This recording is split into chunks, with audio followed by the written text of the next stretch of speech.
সময়টা ৭৯ খ্রিস্টাব্দ। ইতালির এক ছোট্ট কিন্তু সমৃদ্ধ শহর, নাম পম্পেই। মানুষের জীবন ছিল রঙিন, ব্যস্ত আর আনন্দময়। কিন্তু কেউ জানত না, ঠিক তাদের পাশেই দাঁড়িয়ে আছে এক ঘুমন্ত দৈত্য, মাউন্ট ভিসুভিয়াস। সেই দৈত্য একদিন জেগে উঠবে, আর এক নিমিষেই শেষ করে দেবে শহরের হাসি আনন্দ। চলুন আজ ঘুরে আসি ইতিহাসের সেই ভয়াবহ দিন, যেদিন এক শহর মুহূর্তের মধ্যে হারিয়ে গিয়েছিল ভস্মের নিচে। পম্পেই শহর ছিল তখনকার রোমান সাম্রাজ্যের গর্ব।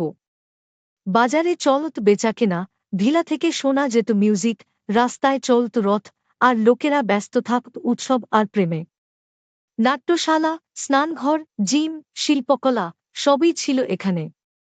কিন্তু সেই শহরের মানুষরা জানত না, তাদের পায়ের নিচে লুকিয়েছিল এক ভয়ঙ্কর বিস্ফোরণ। ২৪ আগস্ট ৭৯ খ্রিস্টাব্দ। ভিসুভিয়াস পাহাড় থেকে হঠাৎ ধোঁয়া উঠতে শুরু করল। শুরু হলো বিকট শব্দ, সঙ্গে কাঁপতে লাগল মাটি।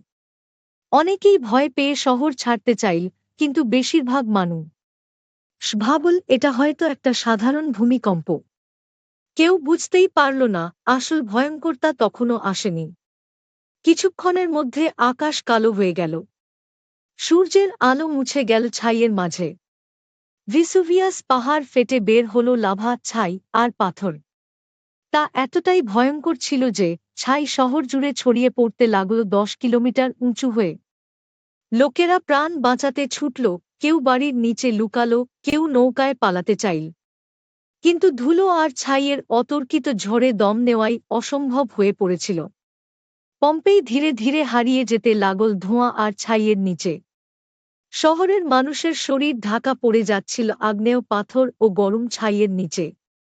কেউ দাঁড়িয়ে ছিল দরজার কাছে, কেউ হাঁটু গেড়ে প্রার্থনায়, আর কেউ কেউ একে অপরকে জড়িয়ে শেষ নিঃশ্বাস নিচ্ছিল। এই ভয়াবহতা চলেছিল প্রায় ২ দিন। ২ দিনেই এক উজ্জ্বল, গর্বিত শহর হারিয়ে গেল পৃথিবীর মানচিত্র থেকে। পম্পেই ধ্বংস হয়ে গিয়েছিল। শতাব্দীর পর শতাব্দী কেউ জানত না একসময় এখানে ছিল একটি শহর। সময় গড়িয়ে যায়, মাটি চেপে দেয় সেই ধ্বংসাবশেষ। তবে ইতিহাস হারায় না। ১৭৪৮ সালে প্রত্নতত্ত্ববিদেরা খুঁজে পান পম্পেইর ধ্বংসাবশেষ। আর তখনই আবিষ্কৃত হয়, শত শত মৃতদেহ কেমন করে জীবনের শেষ মুহূর্তে পাথরে রূপান্তরিত হয়েছিল। আজও আমরা দেখতে পাই সেই মানুষের মুখ, চোখ, হাত, যারা শেষ মুহূর্তে দাঁড়িয়েছিল, বসেছিল, কাঁদছিল কিংবা প্রার্থনা করছিল। পম্পেই আমাদের শেখায়, প্রকৃতির সামনে মানুষ কতটা অসহায়।